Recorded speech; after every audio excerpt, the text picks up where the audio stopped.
Hello and welcome to Bear Necessities. My name is Bear, and today we got some news about Everquest 2's upcoming TLE server. So a couple weeks ago, Daybreak launched their new forums, and so I set up an account and I made the second post under the general TLE discussion. My post said, "Happy to see the new forums, and I'm happy to see class balance forums being part of them.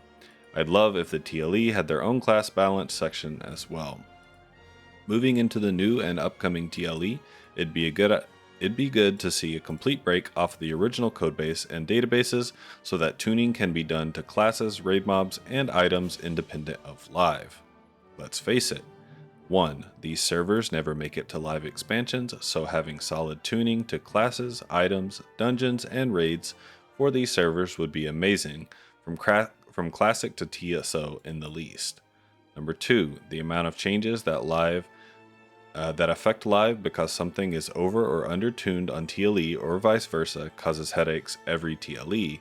And 3, the amount of itemization and raid changes that happen every TLE is a bit crazy when you think about the amount of TLEs that we've had.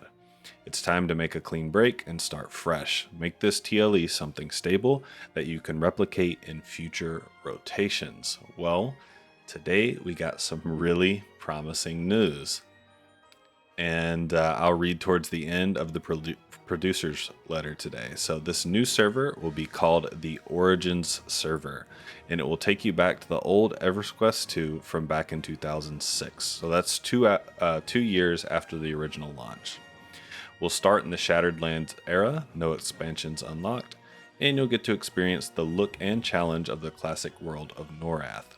The seas have calmed enough for seafaring to resume, and you are plucked from the waters by none other than Captain Varlos. Soon you will find yourself on an island and then be given passage to your racial neighborhoods in Kinos or Freeports. Alright, it says systems will seem a little less complex, stats and gameplay will be reflective of the 2006 era, and there will be more focus on grouping with that old school MMO feel. So after I read this, of course, I got a little excited. I immediately went to the Discord and people were already asking questions to developers.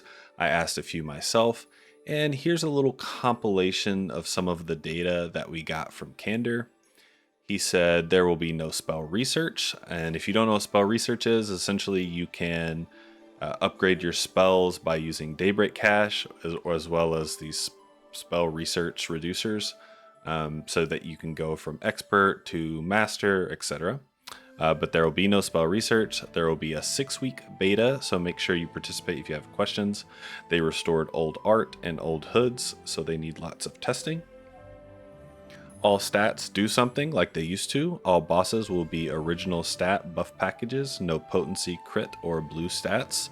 So what that means is, for example, strength used to be extra damage for fighters, agility for scouts, intelligence for casters, but there was also like extra attributes to these stats. So for example, like wisdom, while it increased your mana pool and helped healing, it also gave you more resists.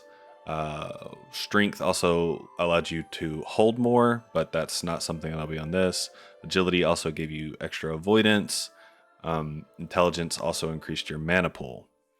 So all of those things are going to be on the items now, so it won't just be, stamina and primary stat. It'll actually be the specific stats, so you'll have to look at the items and choose stats accordingly and choose items accordingly. And then it was asked if weight was a thing. And Candor said, unfortunately, not all the code is still there, so weight was lost. No weight. Weight is unfortunately gone. So that used to, like, items actually weighed a certain amount, so you really were incentivized to get bags that were weight reduction. Now that's not a thing. I assume that's probably like database values, and that's the reason why they don't have that. It wasn't actually part of the client code. And then someone asked how often will new expansions be unlocked? And he said none of that has been decided, but we did put in new forums, so now we'll be able to poll and discuss unlocks before we launch. When it comes to the station marketplace or the Daybreak marketplace, There will be one, but it will be very limited and it will not be free trade. So a lot of people are speculating maybe there won't be chronos. There definitely won't be things like loot boxes that will give you temporary adornments or barding slots so you can just get a bunch of crafting materials. This is the really exciting one here. It says this server is on its own depot, meaning it cannot be affected by live at all. It literally has its own patches, etc. Never done this before, so the server exists entirely separate from the rest of the game. This is the exciting part. This is the part that I really mentioned in my post here, in making a clean break and kind of just building from the ground up. I do hope that they keep track of the patches as they do make patches to this server so that they can replicate that experience again. And then he said also Freeport and Kinos are back to old school. Old quests are back. No persistent instances. It's old school. This really means, for example, used to, if you entered a raid zone, you pretty much had to complete it. If you didn't complete it and you left, then you'd be locked out. So it's not like you had like a lockout that you could, or you could re-enter a zone for a certain amount of time and then you can reset it. It's you had to leave someone in the zone.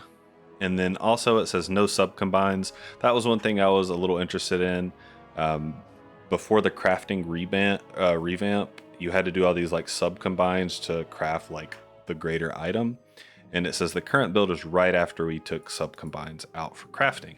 So the cool thing about him mentioning that is that you can really look on the EverQuest 2 wiki and it actually tracks all the live updates. And live update 24, which was in 2006, was actually the update that was the elimination of sub combines from crafting, the crafting revamp, and it also removed a bunch of access quests for things like Zek and some of the open world zones, as well as some of the dungeons. So it was also when Fallen Dynasty was released, which was essentially the mid-content part of Kingdom of Sky.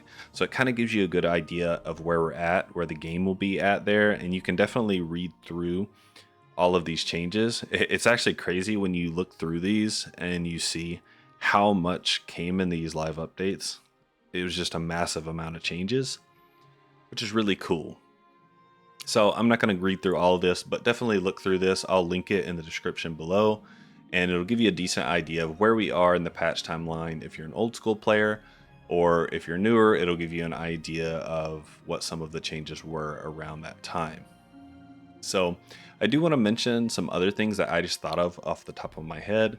Of course, this is going to be releasing in Classic, but right now, if you think about how buffs are cast, you can cast them on the run, and you won't be able to do that in the future or on this server, because any sort of spell, you had to stand still when you casted it.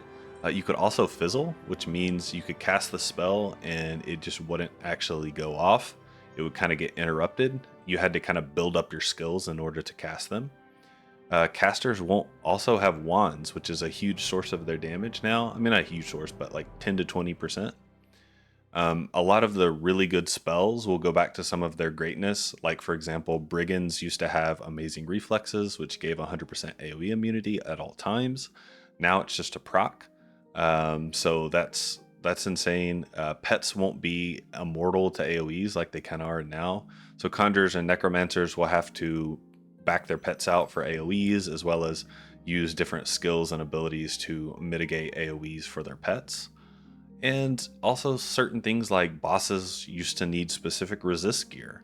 If you're going against Vinicor, a poison dragon, you may want to have some poison resist, or Vox, you may want to have some cold resist, which is super interesting, super cool, and gave it a lot more depth. Things like portals won't be in the game, so travel is going to be a little bit slower. There's just so many things that I'm super excited about, and I think will be really cool.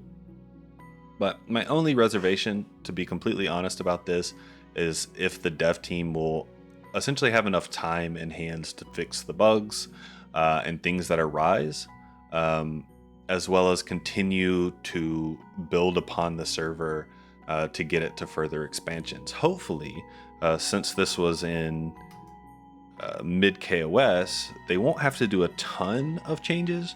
Maybe fix some of the bugs that were in the build around this time, but when it comes to just content from Shattered Lands through KOS, at least mid-content, maybe, just maybe, it'll be in a pretty good state, and we can kind of get through that.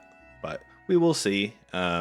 Regardless, I think this honestly has the potential to truly be the classic server that we, or at least I've wanted to see. And honestly, I hope that throughout this process, again, that the devs keep track of the patches and they can kind of replicate this for years to come. Because honestly, if they can create a cyclical server that's true to the old school days of EverQuest 2, it's really exactly what the game needs, in my opinion. And honestly, I can't wait to give it a try. Beta starts again on May 2nd. I hope to see some of you guys there, and hopefully this will be good for the game. All right, thanks for watching, guys, and I'll see you later.